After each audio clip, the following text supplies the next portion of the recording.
It is the month known to come with a catalogue of tragedies. August 1978, Kenya's founding president Mzee Jomo Kenyatta died. August 1982, Kenya experienced an attempted coup. August 1998, terrorists bombed Kenya. And today, the 1st of August 2023, another catastrophe, 2 people dead and 10 seriously injured in Lamu terror attack. Now, cyber warfare is fast becoming the new face of transnational organized crime. It is fast evolving, sophisticated, and hard to know who will strike next, when, and even where. Tonight on Scorecard, we train our guns on cybercrime with the question, is Kenya ready for the next attack? Welcome to Prime Edition, this first day of August, the year of the Lord 2023. Good evening. My name is Mboya. And my name is O'Brien Kimani. Later on the Scorecard, we shall be digging deep into the world of cyber warfare. My colleague is Mariambo, and the show will be starting in about an hour's time. Stay right here. But before there, let's have a look at the highlights with Tom Mboya. And it begins right now.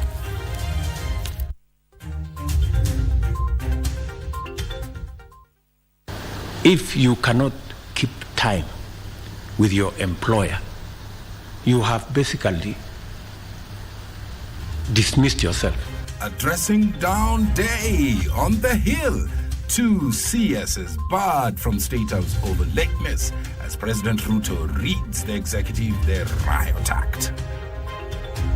The report, Your Excellency, also includes an implementation matrix, and it has time frames. I want to commit to you that I will lead the team that will make sure that the recommendations are implemented. It is not bad after all. President Working Party on Education Reforms recommends the implementation competency-based curricula. Edging closer to the talks. Azimio Parliamentary Group endorses the Kalonzo Musyoka-led dialogue team.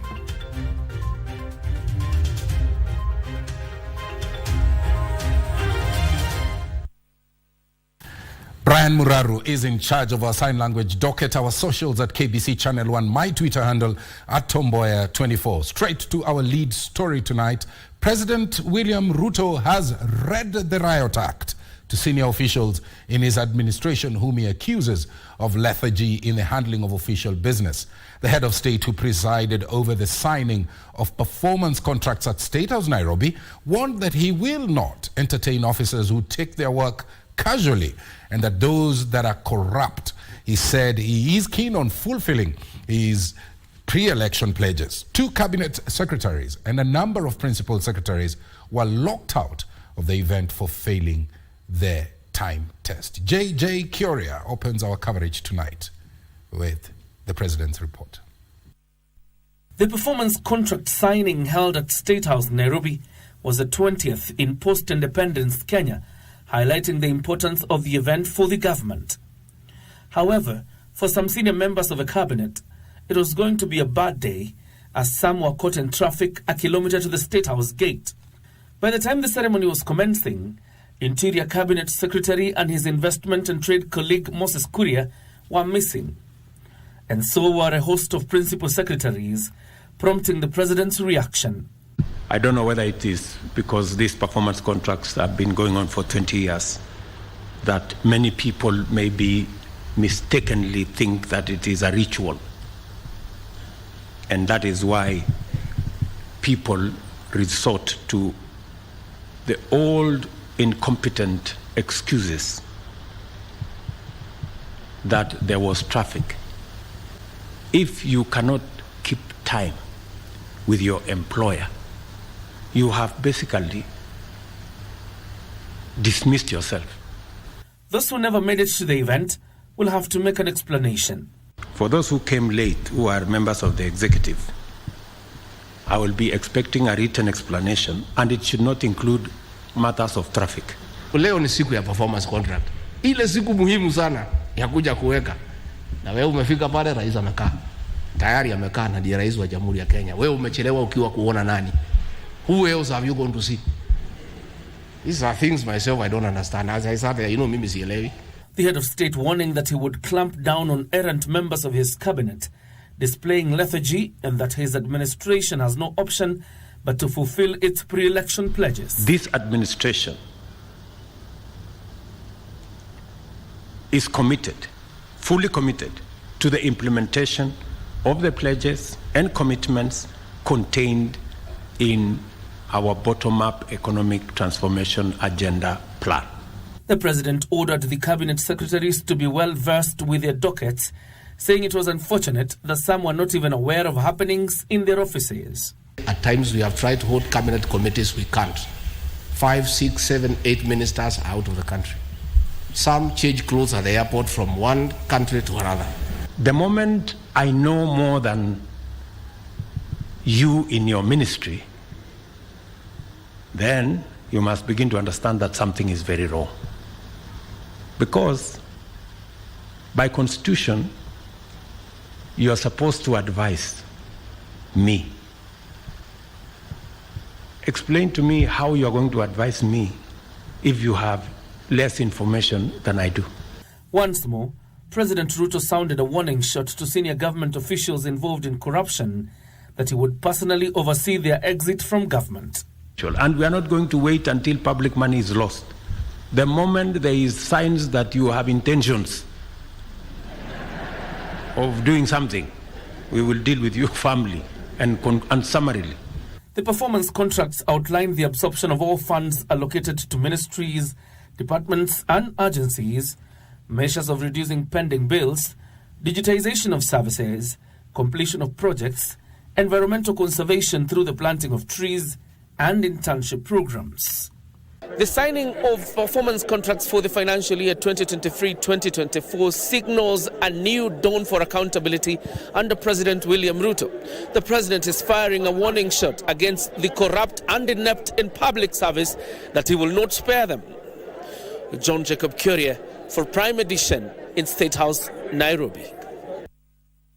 Meanwhile, President William Ruto has received the report on the Presidential Working Party on educational reforms, which proposes far-reaching changes in the education sector.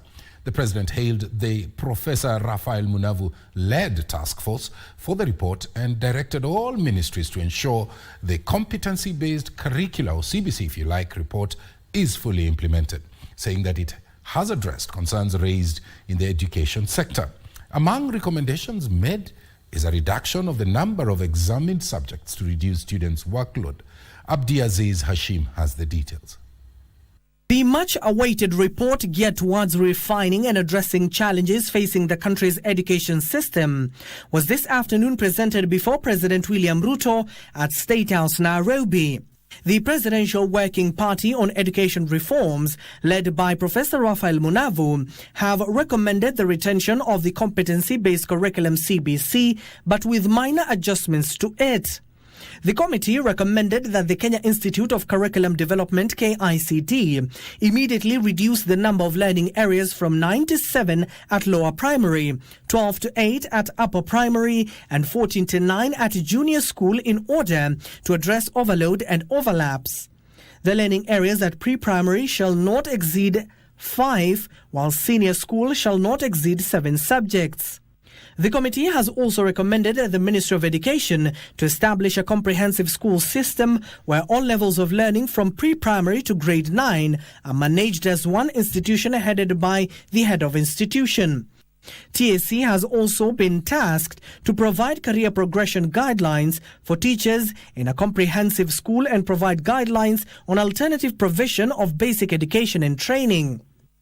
The task force has also recommended the Ministry of Education discontinues the current categorization nomenclature of public secondary schools as national, extra-county, county and sub-county, and adopt a categorization based on career pathways for senior schools.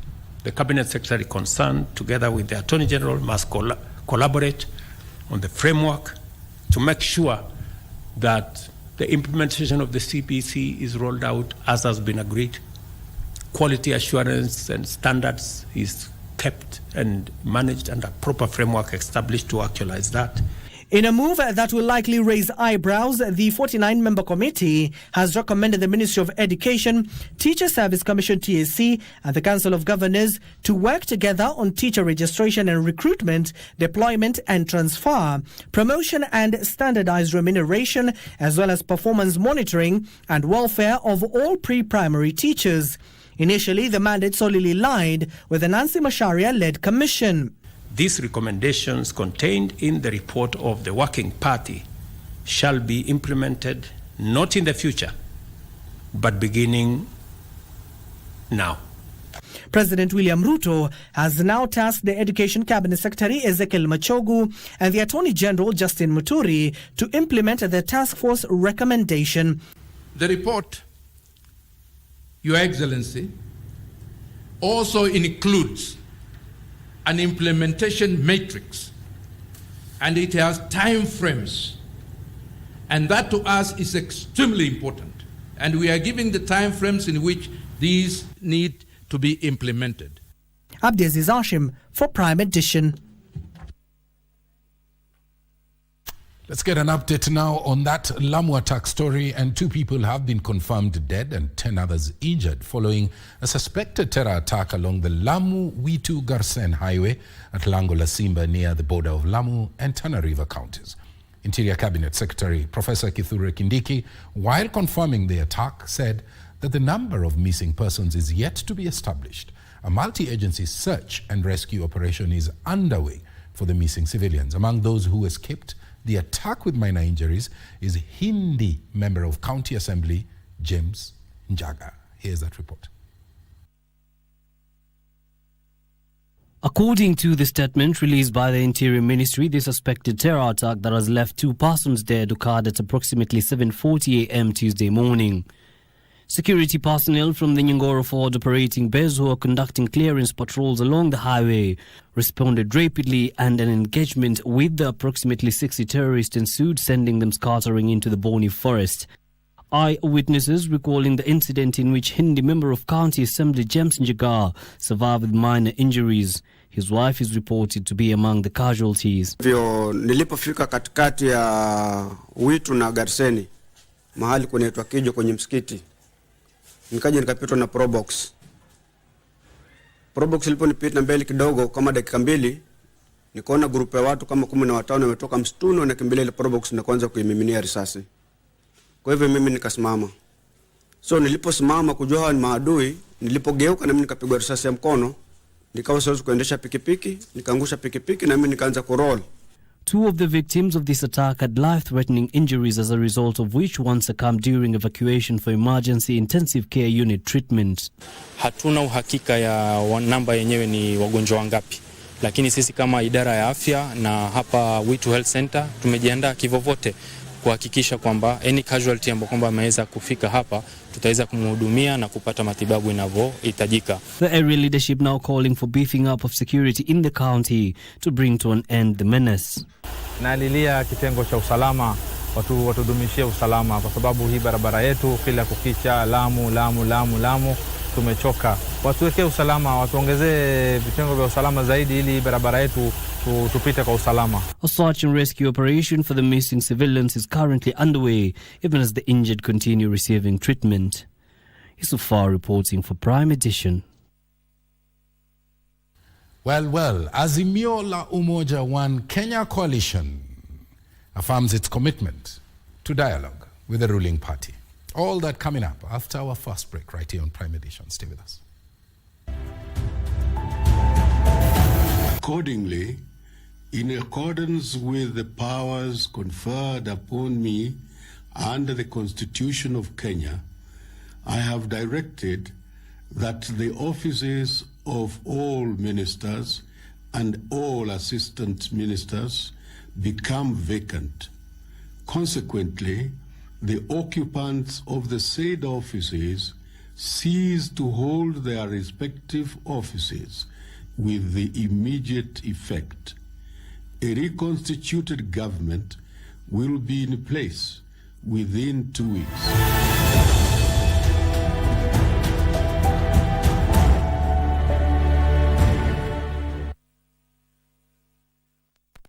Are you a musician, music producer, vocalist, instrumentalist, or artist? Starting from the 26th of July to 2nd of August 2023, the National Youth Council is looking for that one unique identity youth song. The language of the song should be strictly either English or Swahili. Qualified contestants will be judged by industry experts supported by Permanent Presidential Music Commission, PPMC, and shared online under our official hashtags. Fursa Youth Challenge.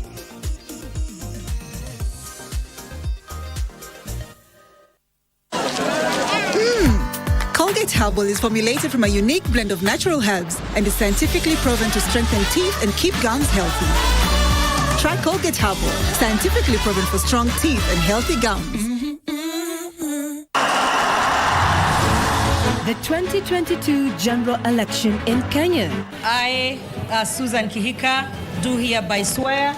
7 women governors. Tabitha Karanja Kiroche, having been elected a member of the Senate. 3 women in the Senate. That I will bear true faith and allegiance to the people and the Republic of Kenya. 29 women in the National Assembly and 115 women in the county assemblies. For Nakuru County, it was a clean sweep.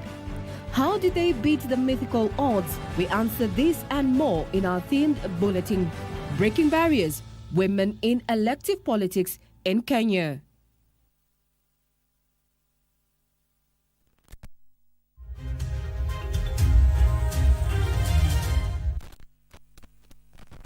Welcome back. Our socials at KBC Channel 1, my Twitter handle at Mboya24. Moving on, this search for the country's next Director of Public Prosecutor inched closer following the start of the vetting exercise of 7 of the 15 applicants shortlisted for the position. Among those grilled by the selection panel were former IEBC Commissioner Thomas Letangula, Assistant Director of Public Prosecution Jacinta Nyamosi, and lawyer Dunston Omari. Give us on Minor with the details of the first day of the vetting exercise. The battle to succeed Nordin Haji began Tuesday morning as the selection panel chaired by Solicitor General Shadrach Mose interviewed the first batch comprising of 7 of the 15 candidates shortlisted for the position. The interviews held in camera began with the former Commissioner of the Independent Electoral and Boundaries Commission, Thomas Letangule. Letangule, who emerged from the interview room, said he will prioritize the war on graft if appointed. You must work with the National Police Service closely. You must work with KRA and all those agencies. So as a DPP, for you to achieve, you must work closely with the rest of the... Assistant Director of Public Prosecution Jacinta Nyamosi, who successfully prosecuted the much publicized murder case of lawyer Willie Kimani, was second to face the panel, followed by Victor Mule, a Deputy Director at the office of the DPP. They both expressed optimism on the outcome of the vetting process. That is possibly one of the things I may have answered, and that would be unfair. It would be unfair to the other candidates. Taib Ali Taib, who was appointed special prosecutor in the Kimarole and Arol case, and Senior Assistant DPP Tabitha Wanyama were next in line. Opportunity to present himself or herself for consideration for such a position.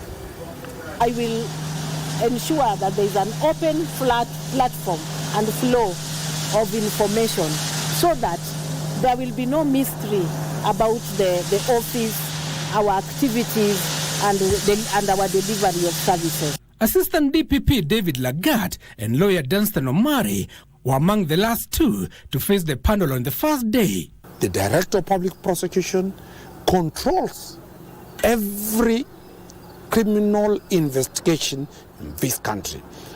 As much as I've said it, we are happy that this has been successful. May the best person win. The race to succeed Nordin Haji as the next Director of Public Prosecutions is expected to end on Wednesday as the Shadrach Mose-led selection panel interviews the remaining 8 candidates. Giverson Minor, Prime Edition, the Public Service Commission headquarters, Nairobi. Let's shift gears now. Azimio la Umoja Kenya Coalition Party leadership has affirmed the coalition's commitment to dialogue with the ruling Kenya Kwanza coalition.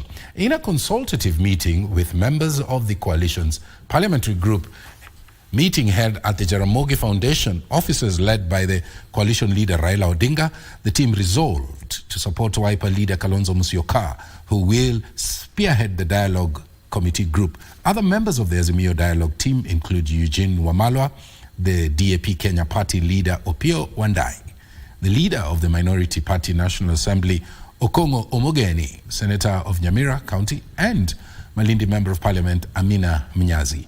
The political stalemate between the two coalitions were brokered by former Nigerian President Olusegun Obasanjo. The talks are expected to take place sometime this month.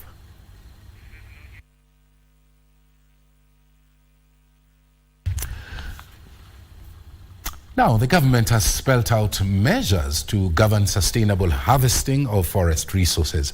In a detailed statement, the Ministry of Environment emphasized logging is strictly limited to gazetted plantation forest areas. This comes amid rising concerns of illegal logging in indigenous forests that is threatening gains made in afforestation. The lifting of the 4-year moratorium on logging has placed the government at loggerheads with conservationists amid concerns on the practicality and implementation of the directive.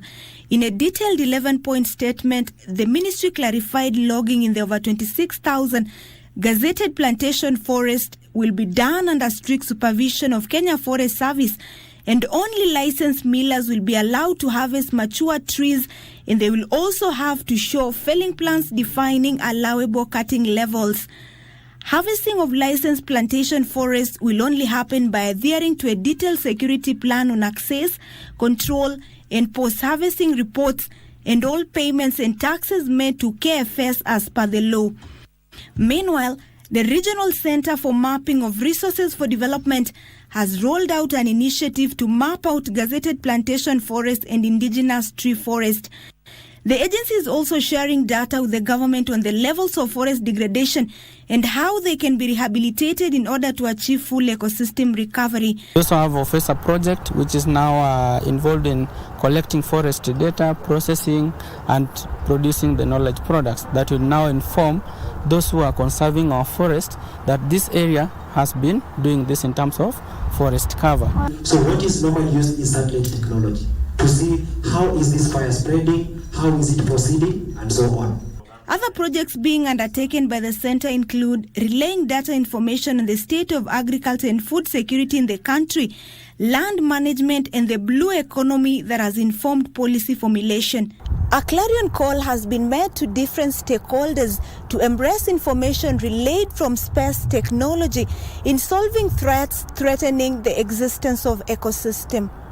Opicho Chemtai for Prime Edition. Now, as the Shakahola mass killings continue to unravel, dozens of families have been left nursing emotional as well as mental wounds following the disappearance of their loved ones. 3 months down the line, the victims continue to trickle to the mortuary to have their DNA samples taken in efforts aimed at tracing their kin. One such person is Benson Mtimba. Benson is a resident of Mumias in Kakamega, and he lost his 4 sons in 2019. 2 sons returned back home, while another 2 are still missing. Nancy Okware with the Shakahola Chronicles. At the Malindi District Mortuary, we catch up with Benson Mtimba. He's here to get his DNA sample taken with the hopes of identifying his 2 missing sons. KBC highlighted his plight in 2019 after his 4 sons fell into the controversial preacher Pastor Mackenzie's trap. At that time, the eldest son was a first-year student at Kibabii University, while the young ones were in primary school. He recounts how his eldest son, after a trip to attend one of Mackenzie's crusade in Mombasa, recruited his siblings.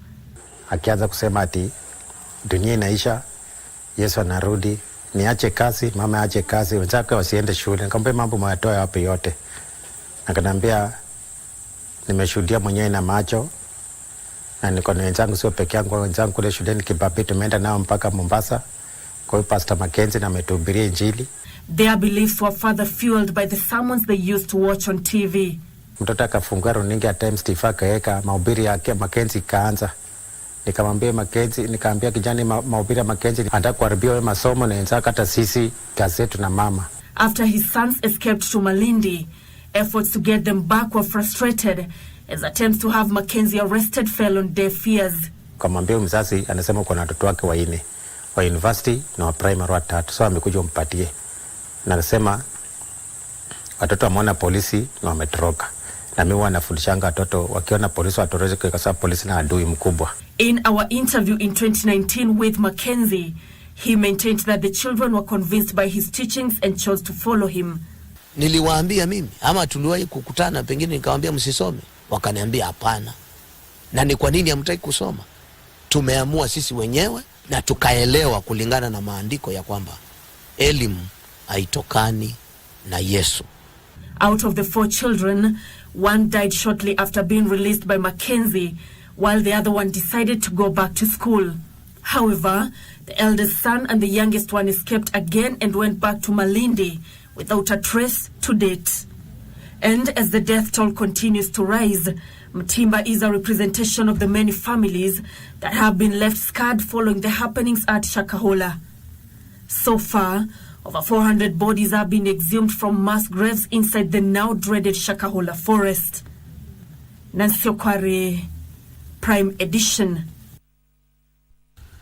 Meanwhile, controversial Pastor Paul Mackenzie and 27 others will continue to remain in custody at the Shimoletea prisons in Mombasa County until Friday. This after Senior Principal Magistrate Yusuf Shikanda directed that they be detained for another 2 days pending a ruling on an application made by the state prosecutor to have them detained for another 47 days. However, the suspects led by Mackenzie staged a protest in the courtroom, lamenting on the poor treatment that they continue to receive at the Shimoletea prison. Ann Mburu tells us more.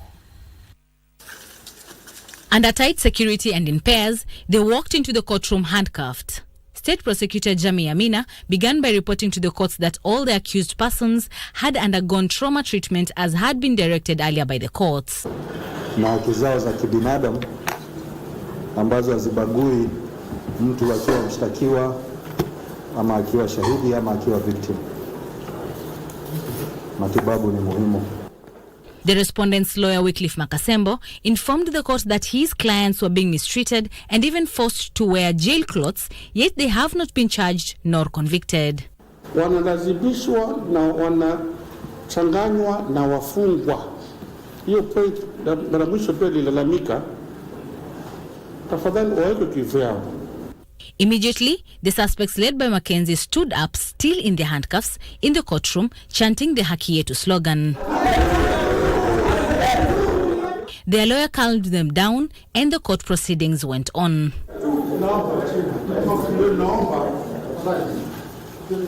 State Prosecutor Jamie further made an application to the courts wanting Mackenzie and his co-accused detained for another 47 days at the Shimoletea prison. An application that was granted by the Senior Principal Magistrate Yusuf Shikanda, who directed the accused to be presented to the courts on Friday for the application hearing. Naona maombi ambayo tunatafuta ni ya siku 47. Na kwa hivyo wakiweza kuwekwa kwa hizo siku 2-3 mpaka Ijumaa, hakutakuwa na ile hofu kwamba orders ambazo tunatafuta zitakuwa zimepewa kwa njia ya mlango wa nyuma. Haya maombi ambayo yamewasilishwa leo yatasikilizwa tarehe 4 mwezi huu ambao ni Ijumaa wiki hii saa 4 asubuhi. For Prime Edition from Mombasa County, I am Anburu.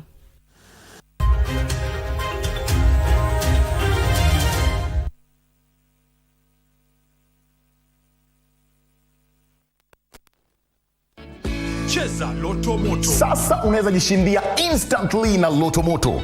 Dial star 570 hash. Wakati wowote, siku yoyote ya wiki na mahali popote. Dial star 570 hash. Kisha chagua moja kati ya games za Loto Moto.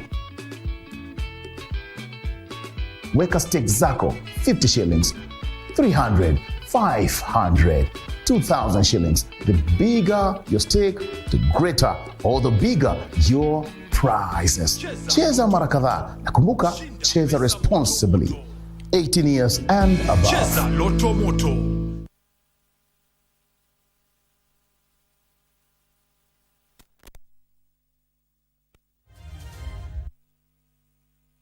Welcome back. Now the judiciary has split the environmental and land courts into 2 divisions in a movement to reduce the time taken to resolve emotive land issues.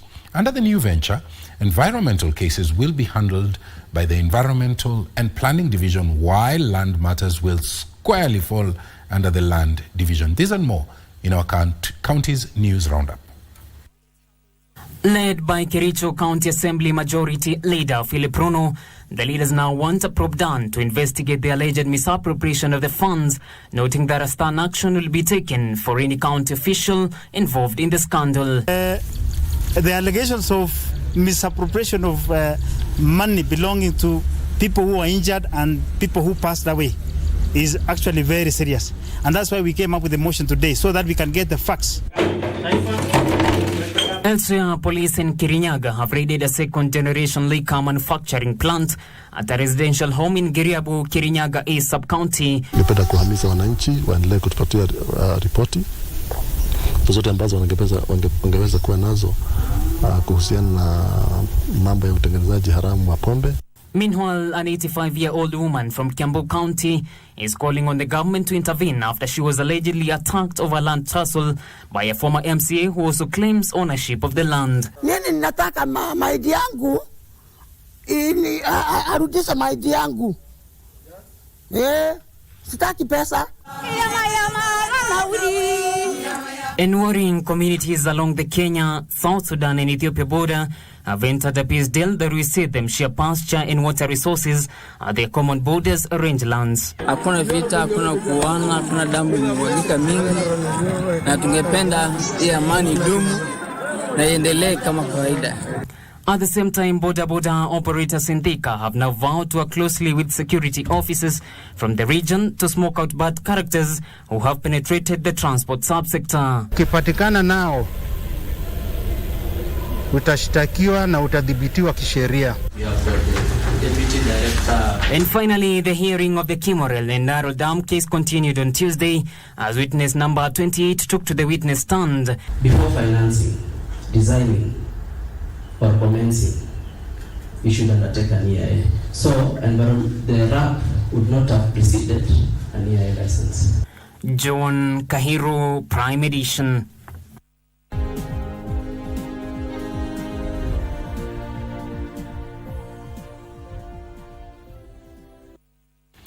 Welcome to the business segment. I'm holding down the fort for the business news anchor. Sugar shortage is likely to persist over the next 6 months due to scarcity of sugarcane. Agriculture Cabinet Secretary Mithika Linturi told Parliament that Kenya will be forced to rely on imports as most local sugar companies remain shut due to insufficient sugar to mill. Kenya has been grappling with insufficient sugarcane that has seen some millers suspending operations. Agriculture Cabinet Secretary says the situation is likely to persist over the next 6 months. Linturi says Kenya will be forced to rely on imports. Decided to close all the sugar mills for the next couple of months. My question is, what precautions have you set to the sugar mills? Aren't they going to close down? The Sugar Directorate and a meeting, remember, in Kisumu, where all the millers were called and decision has been taken to close the mills. because people have been harvesting young cane. Global sugar prices have surged to a decade high due to reduced production in Brazil and India. Average consumption of sugar is 83,000 metric tons. The 5 companies are not able to crush 500. Linturi was at pains to explain to legislators the status of Miwani Sugar Company that has been under receivership for over 20 years. Audits of 22 years which are not there. You don't have them. What will you be explaining to us? When senior officers feign ignorance, I think it leaves us a little bit disturbed as well. This committee, to go into camera, release the media, and then I will be able to discuss 1 or 2 things with you. The Agriculture Cabinet Secretary pledged to publish in 2 weeks measures that would turn around the sugar value chain. Benson Rioba reporting for Prime Edition. Agribusiness multinational Finlay has reached a deal to cede 15% of its local tea business to Kipsigis Highlands Multipurpose Cooperative. The rest of the shares have been sold to Sri Lankan food company Brown's Investments. The 15% stake is valued at 6 billion shillings. Last year, Finlay's disclosed that it is selling its local subsidiary, James Finlay, as part of the global strategy to place more emphasis on growing its tea and coffee extracts business. In the month of May, tea multinational James Finlay Limited decided to bow out of the Kenyan market in a deal that saw Sri Lankan company Brown's Investment PLC carry on its operations. In deciding on the new investor, the firm noted that their main concern was to ensure that the business would continue to be successful, benefiting the local staff and community. Finlay started talks with Kipsigis Highlands Multipurpose Cooperative, aimed at ceding 15% of its shares in James Finlay to the farmers-owned cooperative society. Our intention is to ensure broad representation of ownership across the community by offering everyone who is interested the opportunity to purchase these shares. These shares will be offered to the selected partner at a competitive value that reflects our appreciation of the long-standing support of the local community. The sale of the 15% in James Finlay is valued at 6 billion shillings. Finlay announced that it was exiting the Kenyan tea and coffee growing business to focus on extraction. The sale will include all parts of James Finlay Kenya Limited, except the Salsa tea extraction facility, which will remain under Finlay's ownership and will continue to source leaf tea, timber, and other services directly from James Finlay Kenya. Several consultative and negotiations meetings have been held between JFK, which is James Finlay, Browns, Kipsigis Islands, KH, with sub-county cooperative officer, SCCO. Stakeholders, county government of Kericho, county government of Bomet, and the preferred most representative cooperative society to host the 15% is KH. KH means Kipsigis Islands. The multinational had since introduced mechanization in their tea farms and estates in Kericho County, culminating in massive job losses for casual tea harvesting workers, a majority of whom were from the local community. Nduta Mokami for Prime Edition. Legislators are accusing Kenya Power of paying for undelivered power by independent power producers. The Energy Committee of the National Assembly says that IPPS is charging Kenya Power even when there is no power outage caused by system failure. The committee now says that they want the power purchasing agreements renegotiated to make them fairer to power consumers. The committee is probing the high cost of energy in the country.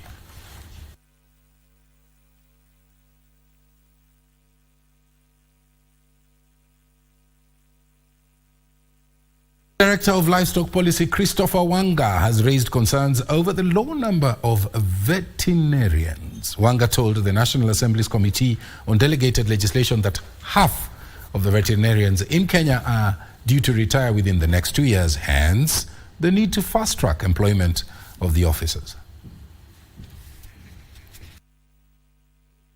Karen Marakwet Kibet is on the other side to bring us the very latest in the world of sports. And remember, later on, we have an interactive session on Scorecard.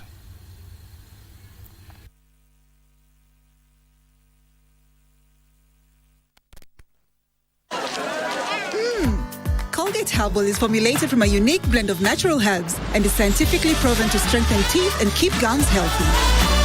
Try Colgate Herbal, scientifically proven for strong teeth and healthy gums. The 2022 general election in Kenya. I, Susan Kihika, do hereby swear. 7 women governors. Tabitha Karanja Kiroche, having been elected a member of the Senate. 3 women in the Senate. That I will bear true faith and allegiance to the people and the Republic of Kenya. 29 women in the National Assembly and 115 women in the county assemblies. For Nakuru County, it was a clean sweep.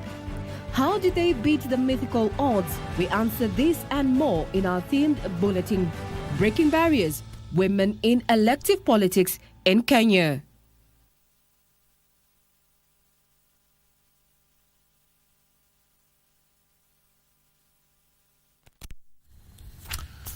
Well, just a quick recap of an earlier story there. Legislators are accusing Kenya Power that, they're paying for power that has not been delivered by the IPPS. The Energy Committee of the National Assembly says that IPPS is charging Kenya Power, even when really there is no power outage caused by any system failure. The committee now says that they want power purchasing agreements, all of them renegotiated, so that we have fairer prices to consumers. The committee is, of course, probing the high cost of energy in the country. That report has now been put together. Let's listen in. Kenya Power has been struggling with serious system losses that jumped to 23.5% in the period to March this year, according to the Energy and Petroleum Regulatory Authority. This is a 4% increase compared to the previous period, which is against the allowable margins of 20%. In the same period, Kenya Power purchased 6,671 gigawatts and sold 5,104 gigawatts, with the rest being lost to system losses, wastages and theft, according to EPRA. The Parliament Energy Committee says it is the consumer who is paying for the system losses, since independent power producers end up billing the utility firm. 85% of my revenue goes towards paying the bank. So if my interest is increased, it means that it's sustainable, or I will not be able to pay the bank. We are paying land lease for those many years. It's a cost that we should not have incurred. It is not just about business. It's not just about making your money. It is also about how much it is also going to affect the end consumer. We must engage so that we also look at those that have already been signed as take or pay, or what kind of adjustments without putting a lot of pressure on your investors can be done. KenGen, which is a state-owned power generator, charges up to 5 shillings per kilowatt, while IPPs bill the power retailer 3 times more of the same power, according to the Auditor General. However, the IPPs have said that the rates are arrived at using scientific and best global practices, but they are willing to renegotiate their agreements with the government. If the government fails to reach an agreement with the independent power producers and they probably decide to terminate their contracts, then the taxpayers may be obligated to pay them for the remaining period if the IPPs decide to go to court and the court rules in their favor. This therefore makes renegotiating the available power purchase agreements a key yet delicate viable option, as intensified scrutiny on the independent power producers continues to be a daunting task. Trevor Ngendo for Prime Edition, Nairobi. Well, that story where the Director of Livestock Policy, Christopher Wanga, is raising concerns over the low number of veterinarians is now ready. Remember, Wanga told the National Assembly's Committee on Delegated Legislation that half of veterinarians in Kenya are due to retire within the next year, so there is need to fast-track employment of those officers. Here's that report now. Kenya has been exporting live livestock to the Middle East as it scouts for more markets. However, the Ministry of Agriculture says exports to lucrative markets such as Europe and the United States will remain a pipe dream if the number of veterinarians is not increased. A little, not systematic employment the way you do for military and other offices. It is occasional. Like the last lot were employed in 2011, and a few. They could not cover the whole country. We are struggling to export our meat and meat products into lucrative markets where the standards are very stringent. So if these standards are not watched and observed, then we are going to have a big challenge. He says this could compromise the quality of meat. The shortage of veterinaries is likely to worsen in the next 2 years. Almost 3/4 of the technical staff in the government now, they'll be retiring.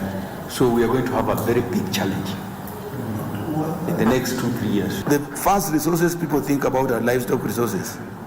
So if we don't take care of this area, we have a major challenge on our hands. To strengthen the livestock value chain, plans are underway to anchor the Veterinary Council in law to regulate animal medicine. USAID, E-Trade Alliance and Brighter Monday Kenya have unveiled an initiative to support small entrepreneurs through expansion of capital access and training on tapping online opportunities to drive their growth. Here is Frederick Mwoki with the details. Most micro, small and medium-sized entrepreneurs face the challenge of accessing capital as they attempt to rescue borrowers by lenders. To address the issue of capital access, USAID in collaboration with Brighter Monday Kenya and E-Trade Alliance have rolled out an e-commerce project dubbed eBiz kwa Vijana, which seeks to equip young entrepreneurs with necessary tools and knowledge to expand their markets. The eBiz project is really focused on upskilling and with the aim of allowing these young people to power their jobs, to power their companies, so that they can then be job creators as opposed to job seekers. The project targets to empower 1,000 entrepreneurs to unlock opportunities, both online and offline. We're focused on bringing in investment into the sector, and we're also focused on partnering with the government on creating the conditions, the regulatory environment that enables e-commerce and the broader ICT industry to flourish here in Kenya. The project will also see 600 entrepreneurs onboarded onto e-commerce platforms and marketplaces. Frederick Mwoki for Prime Edition. Very well. Karen, fondly referred to as Marakwet, is in Studio B. She wants to get sporty with us. Karen. Thank you very much, Tom Mboya. I'll now take it away with the day's sports. Thank you for keeping it KBC Prime Edition. The national women's cricket team will take part in the bilateral series set to be held between the 16th and the 26th of this month in Indonesia. The team, which has been training at the Ruaka Sports Club in preparation for the event, will face hosts Indonesia and Qatar in the 10-day series. Women's cricket team head coach Francis Otieno is confident his team is well prepared to face Indonesia and Qatar in the bilateral series set for the 16th to 26th of this month in Indonesia. The team has been training at the Ruaraka Sports Club for the last 2 weeks in preparations for the series. So far so good according to the training we have been given for the last 2 weeks. Indonesia is ranked above Kenya by 2 places, so we really want to go and play them, and if we can be able to beat them, then that means that we'll have gained more points for Kenya, so we can be able to go ahead of them in terms of the ranking. So our biggest goal is to make sure that we go to Indonesia and try to win games against Indonesia, who are higher ranked team than the Kenya. Otieno said the team will also travel to Botswana in September for the Division 2 qualifiers, which will involve a total of 8 teams. We will take a squad of 14 players, final squad of 14 players, but in the camp at the moment we are about 20 players in the camp. The team also hopes to qualify for Division 1 qualifiers in Uganda in December, where the top 2 teams qualify for global qualifiers. For Prime Edition, I'm Fred Njogu. Thank you, Fred, for that report. Moving on, SA Joe Town Secondary School in Thika will field athletes in the Commonwealth Youth Games in Trinidad and Tobago, thanks to the National Olympic Committee of Kenya, who chose to include them in the Kenyan contingent. Michelle Chepngetich is all elated to become the para-athlete who will be taking part in the sports for the first time. She has been excelling in the special needs inter-school games and will compete in the discus throw, where she hopes to make it to the medals bracket. I loved it because you see that energy that a person gives it all. So I was like, I'll try it someday. So when I was in primary, I used to go for sports, and I was mostly selected. She's passionate about sports, having had a stint in powerlifting, tennis, wheelchair basketball, sitting volleyball, not forgetting the road race, where she competed in the Stanchart Marathon and finished 6th in the 21-kilometer race. My expectation is that I'll go and do all my best to bring a medal to Kenya. Head of Sports and Games at Joytown, Merab Imai, says they have made great strides as far as sports is concerned and will strive for excellence too in the games. Kila ambacho tunataka kama wachezaji wetu, vile tumeongea na wao, ni kwamba wamesema wangetaka ku raise the flag of Kenya. Wanataka ile wimbo iimbwe pale, wao wakiimba wakisema sisi ni wa Kenya. And that is what we are proud of, that we can also be included and we can do well. Kenya will be represented in various disciplines in the Commonwealth Youth Games, namely athletics and para-athletics, swimming, triathlon, cycling and rugby, where the Cub Lionesses, Margaret Wangui, is all optimistic of great performance to restore Kenya's pride. Youth Commonwealth Games ndo tunapanda ndege mara yetu ya kwanza. So tuko na hiyo hamu ya kupanda na pia kucheza vizuri. Hakuna kitu kingine tu, ni ushindi peke yake. Sisi wenyewe tunajitambua na tunajiaminia. Kenya's Faki Amina Martha defeated CBC Lethofule of South Africa in the 52-54 kilograms bout at the ongoing FABC Boxing Championship in Yaoundé, Cameroon. Amina won the bout after the referee stopped the contest in session 3 of the fight last evening. In the women's 52-54 kilograms bout, Faki Amina Martha had an easy time against CBC Lethofule, overpowering the South African and forcing the referee to stop the contest. Hassan Shafi Bakari was also at his very best to downfall QL of Mauritius in the 51-54 kilograms category. In other contests, Wairimu Samuel Njau defeated Chota Mbiada of Cameroon on points in the men's 54-57 kilograms feather category. In the men's 92 kilograms plus category, Kenya's Ramogi Frederick lost to Kadi Morad of Algeria. The men's featherweight and lightweight divisions attracted the highest number of participants, each with 16 boxers. Winners of the championship will pocket $15,000, while the second and third placed boxers walk home with $10,000 and $5,000 respectively. And finally, defending champions USA are through to the knockout stages of the 2023 FIFA Women's World Cup, despite playing out to a 0-0 draw against Portugal at Eden Park. Meanwhile, the Netherlands advanced as Group E winners after a 7-0 demolition of Vietnam. England beat China 6-1 as Denmark beat Haiti 2-0. Williams is in the middle. Sophia Smith curling ball is heading in that direction. Good save. Defending champions USA have qualified to the last 16 of the Women's World Cup despite their barren draw against Portugal in their last match of Group E at Eden Park. And that's a teasing ball forward, and it wouldn't quite drop for Martins, but it does! And Lika Martins lobs it in. At the Fawcett Bar Stadium, the Netherlands thrashed Vietnam 7-0 to also book a place in the round of 16. Esme Brooks and Jill Rood scored a brace each as the Dutch beat the Asians to top Group E on 7 points. England have also qualified by registering a 6-1 win over China, as Denmark also qualified by beating Haiti 2-0. Van der Graat plays it across, turned in, goal number 7. Arnab Fad Daim, Elizabeth Njoki, and Boniface Musyoki were among winners of various categories at the Nairobi Open Junior Table Tennis Championship held at Visa Oshwal. Arnab won the boys under 12 years title after defeating Ngosi Njuguna of St. Teresa's in the final. Elizabeth Njoki of St. Teresa's lifted the girls under 12 trophy after beating Delina Shavadia, as Boniface Musyoki emerged the winner in the boys under 21 years category after defeating Idris Kulubi. The tournament took place under the watchful eye of visiting Italian coach Luciano, who is set to be with both the national and junior teams for the next 1 month. Watching the finals of the Nairobi Association junior event, and within us was the coach who he brought from Italy, Mr. Luciano.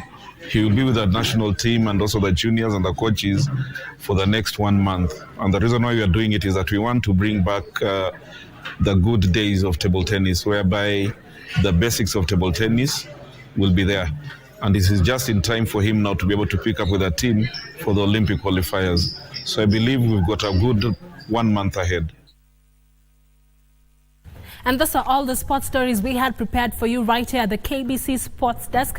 My name is Karen Kibet. I'll see you tomorrow with more sports news, but right now I'm joined by my colleague Tom Mboya. Tom? Good job, Marakwet. Thank you very much.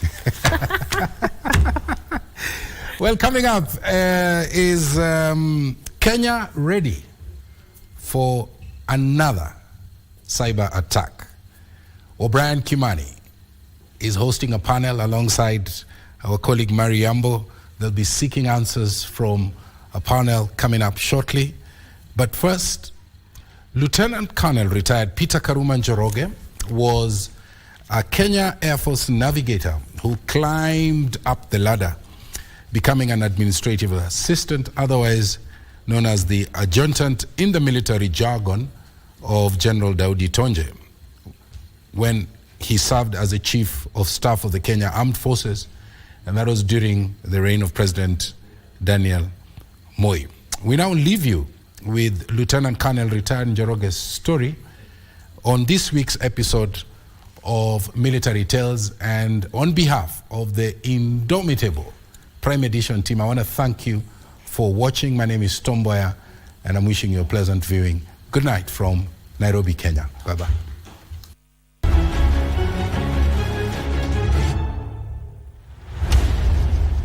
Born in 1958 in Murang'a County, Lieutenant Colonel retired Peter Karuma Njoroge went to Nakuru Day Secondary School with the hopes of joining the medical training school when a chance arose for him to join the military. My dad used to be in uniform. Not in the military, of course, but he used to be a guard, a forest guard. And I think I fell in love with that. I also had 2 brothers who are in uniform in the Kenya Police. He joined the Kenya Air Force in May of 1979 and was admitted as a flight cadet. From there, we went to Lanet for those 6 weeks. So in July, we started our ground school for flying in flying training school. But then after, I think, 2 or 3 months, so I was given a chance to go and fly in UK. Shortly after, Njoroge was sent to India for yet another round of training. I did my flying for several months. Upon his return in May of 1982, he was posted to the Air Transport Squadron. We had to learn even navigating with stars. I could fly an aircraft from Nairobi to Mombasa using what we call astronomical navigation. In 1994, Njoroge was appointed as the Chief Navigator Flying Wing, Moi Air Base, Isili. By then, when the wing navigator chief used to also to check even the other squadrons. Are they keeping up to the standard of navigation? As the chief of the Navigator Flying Wing, Njoroge saw firsthand the dangers of bad navigation. If you miss a fraction of half a degree when flying, you can find yourself in a very funny situation. I don't know whether you have heard where people drifted or they drift out of their course because of lack or bad navigation. We had an incident where we had one student, instead of going to Malindi, he went to Abadeas. We looked for him for 1 week, search and rescue, only to come and learn from a villager who was doing a honey gathering in the forest that he has seen something dark in the forest. When they went there, we found it was the same aircraft had come nose diving and went in. It was only the fin which was above. Him and his machine were buried. In 1995, Njoroge went on a mission as a military observer to Yugoslavia. We were now to monitor all their jets. Whenever one takes off, we report, and that report goes to UN headquarters. The UN headquarters is now to use their other resources to monitor where that aircraft is going. He came back to Kenya at the end of 1995 and was given a detachment of the sports division. I can proudly say the Atlanta Olympics, we didn't perform very well, but I think over 70% of the medals we got were from my team. In 1997, he went to Defense Staff Training, posted in 1998 in charge of personnel and welfare. I used to be in charge of any ceremony you see, the ones you see in Nyayo Stadium, any presidential, any armed forces. That was my docket. In his line of duty, Njoroge believes he has made a significant contribution to the growth of the military. You know, when you do something with a passion and love, you will find time. Lieutenant Colonel Karungo Njoroge served in the Kenya Air Force for 29.5 years. He goes away with pride for his contribution in the Military Veterans Act, being a founding member of the Kenya Air Force Veterans Association, and also his participation in the founding of the Kenya Air Force Golf Club. Reporting from Syokimau in Machakos County, Amnisi Emano.